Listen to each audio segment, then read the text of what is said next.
Καλησπέρα και καλώς ήρθατε πάλι πίσω εδώ στο κανάλι μου Γιωβάνι Ιωάννου και σήμερα θα μιλήσουμε για κάτι που πολλοί από εσάς μου ζητάτε σε σχόλια ή μηνύματα, πώς να επιλέξετε την πρώτη σας φωτογραφική μηχανή το 2025. Πάμε να ξεκινήσουμε. Είτε τώρα είστε εντελώς αρχάριοι στη φωτογραφία, είτε θέλετε να κάνετε τα πρώτα σας βήματα σε κάτι πιο επαγγελματικό, αυτό το βίντεο θα σας βοηθήσει σίγουρα πάρα πολύ. Θα δούμε τι πρέπει να προσέξετε, τι επιλογές έχετε τη συγκεκριμένη χρονική περίοδο και πώς να αποφύγετε κοινά λάθη όταν αγοράζετε την πρώτη σας φωτογραφική μηχανή. Μείνετε μαζί μου λοιπόν και πάμε να εξερευνήσουμε μαζί τον υπέροχο κόσμο της φωτογραφίας. Πριν ξεκινήσουμε να μιλάμε για το ποια φωτογραφική μηχανή να επιλέξετε, ας δούμε πρώτα γιατί αξίζει να επενδύσετε σε μια φωτογραφική μηχανή το 2025. Η τεχνολογία έχει προχωρήσει πολύ τα τελευταία χρόνια και οι φωτογραφικές μηχανές έχουν γίνει πιο προσιτές, με πολλές επιλογές για αρχάριους. Παρόλο που τα smartphone έχουν εξαιρετικές κάμερες, μια φωτογραφική μηχανή εξακολουθεί να προσφέρει μοναδικά πλεονεκτήματα όπως μεγαλύτερο αισθητήρα, που σημαίνει καλύτερη ποιότητα εικόνας, ιδιαίτερα σε χαμηλό φωτισμό, εναλλάξιμους φακούς για να μπορείς να πειραματιστείς και να δημιουργήσεις μοναδικές λήψεις και καλύτερο έλεγχο των ρυθμίσεων όπως το διάφραγμα, την ταχύτητα κλίστρου και το ISO, που είναι ιδανικά για να μάθεις πραγματικά τη φωτογραφία. Αν θέλεις τώρα να αναβαθμίσεις το περιεχόμενο που δημιουργείς ή να εξερευνήσεις τη δημιουργικότητά σου, τότε μια φωτογραφική μηχανή είναι η καλύτερη επένδυση. Και να θυμάσαι, το 2025 υπάρχουν επιλογές για κάθε προϋπολογισμό, ακόμα και για αρχάριους. Τι πρέπει τώρα να σκεφτεί ένας αρχάριος πριν αγοράσει φωτογραφική μηχανή? Πριν μπει στη διαδικασία να διαλέξεις μοντέλο, υπάρχουν μερικά βασικά ερωτήματα που πρέπει να απαντήσεις. Αυτά θα σε βοηθήσουν να κάνεις την καλύτερη επιλογή για τις δικές σου ανάγκες. Ας ξεκινήσουμε με το πρώτο ερώτημα: ποιος είναι ο προϋπολογισμός σου? Οι φωτογραφικές μηχανές έχουν μεγάλο εύρος τιμών, από entry level μηχανές που ξεκινούν γύρω στα 400 με 500 ευρώ μέχρι πιο ακριβές επιλογές. Πρέπει να θυμάσαι ότι μετά την αγορά σου μπορεί να χρειαστείς επιπλέον εξοπλισμό όπως φακούς, κάρτες μνήμης και τρίποδα. Τώρα, τι είδους φωτογραφία σε ενδιαφέρει να τραβάς με τη φωτογραφική μηχανή? Θέλεις να βγάζεις πορτρέτα, τοπία, αθλητικές ή δράσεις φωτογραφίες, ή μήπως θέλεις κάτι ευέλικτο για όλες τις χρήσεις? Η απάντηση σε αυτό το ερώτημα θα καθορίσει αν χρειάζεσαι μια φωτογραφική μηχανή compact ή mirrorless ή DSLR ακόμη. Και πόσο σημαντικό είναι το μέγεθος και το βάρος της φωτογραφικής μηχανής. Αν σκοπεύεις να την παίρνεις τη μηχανή μαζί σου σε ταξίδια ή καθημερινές βόλτες, ίσως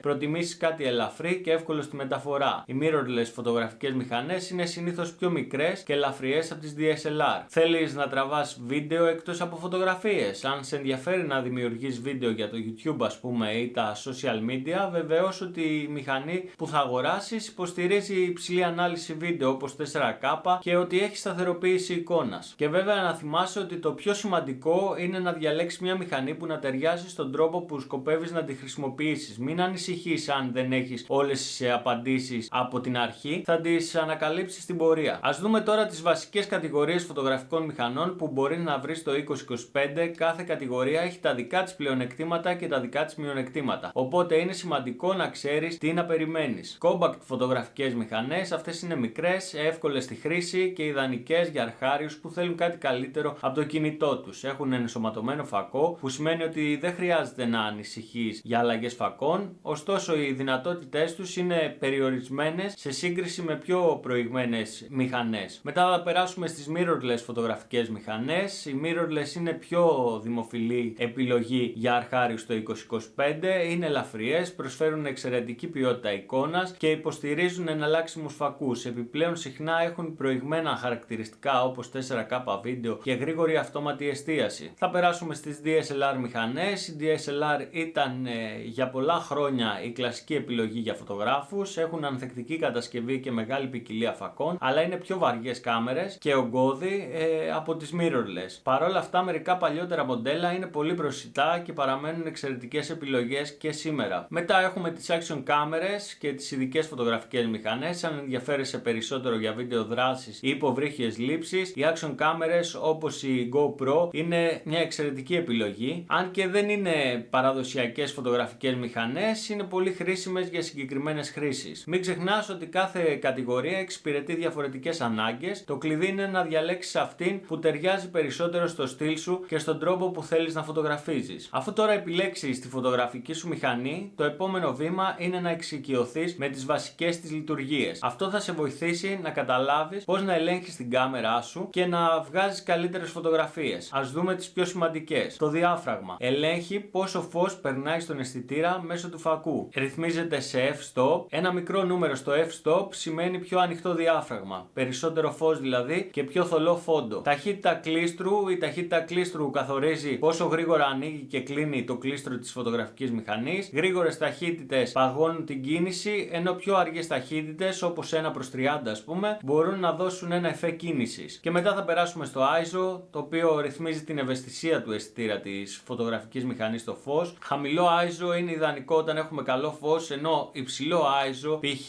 ISO 3200, είναι χρήσιμο σε χαμηλό φωτισμό, αλλά μπορεί πάντα να προσθέσει θόρυβο στη φωτογραφία μας. Λειτουργία αυτόματης και χειροκίνητης εστίασης, autofocus manual focus δηλαδή. Η αυτόματη εστίαση είναι εξαιρετική για αρχάριους, αλλά καλό είναι να μάθεις και πότε να χρησιμοποιείς χειροκίνητη εστίαση, για να έχεις τον απόλυτο έλεγχο στις λήψεις σου. Και ας περάσουμε στις λειτουργίες λήψης της φωτογραφικής σου μηχανή. Η μηχανή σου πιθανότατα έχει διαφορετικές λειτουργίες όπως auto, aperture priority, shutter priority και manual. Ξεκίνησε με το auto, αλλά μην φοβηθείς να πειραματιστείς στις άλλες δημιουργικές λειτουργίες. Και πιο πολύ πιστεύω ότι πρέπει να μάθεις το manual. Και μετά ας περάσουμε και στην ισορροπία λευκού. Η ισορροπία λευκού ρυθμίζει τα χρώματα της εικόνας ανάλογα με τις συνθήκες φωτισμού. Έλεγξε τις επιλογές που έχεις, όπως φως ήλιου ή συννεφιά ή ακόμα και το custom, για να πετύχεις σωστά χρώματα. Με την εξοικείωσή σου τώρα με αυτές τις λειτουργίες θα αρχίσεις να έχεις περισσότερο έλεγχο στη φωτογραφία σου. Και μην ξεχνάς, η πρακτική είναι το κλειδί για να μάθεις. Ας δούμε τώρα μερικά από τα καλύτερα μοντέλα φωτογραφικών μηχανών για αρχάριους το 2025. Επέλεξα μηχανές που είναι προσιτές, εύχριστες και προσφέρουν εξαιρετική ποιότητα για τα χρήματά τους. Ας περάσουμε στην πρώτη μηχανή, που δεν είναι άλλη από την Canon EOS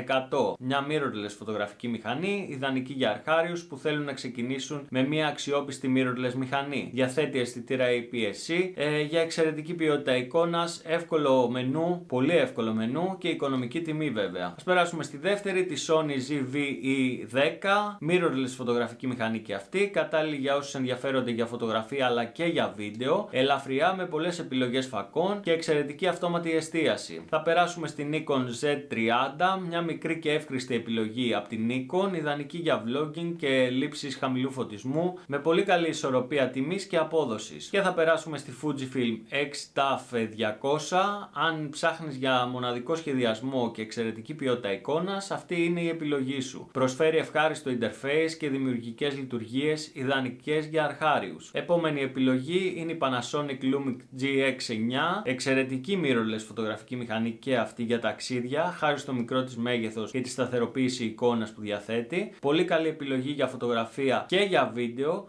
σε προσιτή τιμή. Ας περάσουμε και σε μια Canon DSLR, την 850D. Αν προτιμάς μια κλασική DSLR, αυτή είναι μια εξαιρετική επιλογή για αρχάριους. Είναι εύκριστη φωτογραφική μηχανή με μεγάλη διάρκεια μπαταρίας και υποστηρίζει αρκετούς φακούς. Η επόμενη επιλογή που έχω κάνει είναι μια Olympus OMD EM10 Mark IV, mirrorless φωτογραφική μηχανή, μια εξαιρετικά ελαφριά και συμπαγής mirrorless μηχανή, ιδανική για αρχάριους που θέλουν κάτι πιο φορητό και ευέλικτο, με εκπληκτική ποιότητα εικόνας και εξαιρετική σταθεροποίηση εικόνας για λήψη σε χαμηλό φωτισμό. Εξαιρετική επιλογή για όσους ταξιδεύετε και για καθημερινές λήψεις. Και ας κλείσουμε με την GoPro Hero 12, μια action κάμερα. Αν ψάχνεις για κάτι διαφορετικό, η GoPro είναι μια ιδανική λύση για δράση και ταξίδια. Έχει εξαιρετική ποιότητα βίντεο και αντοχή στις πιο απαιτητικές συνθήκες. Κάθε μία τώρα από αυτές τις μηχανές έχει τα δικά της πλεονεκτήματα, οπότε διάλεξε με βάση τις ανάγκες και τον προϋπολογισμό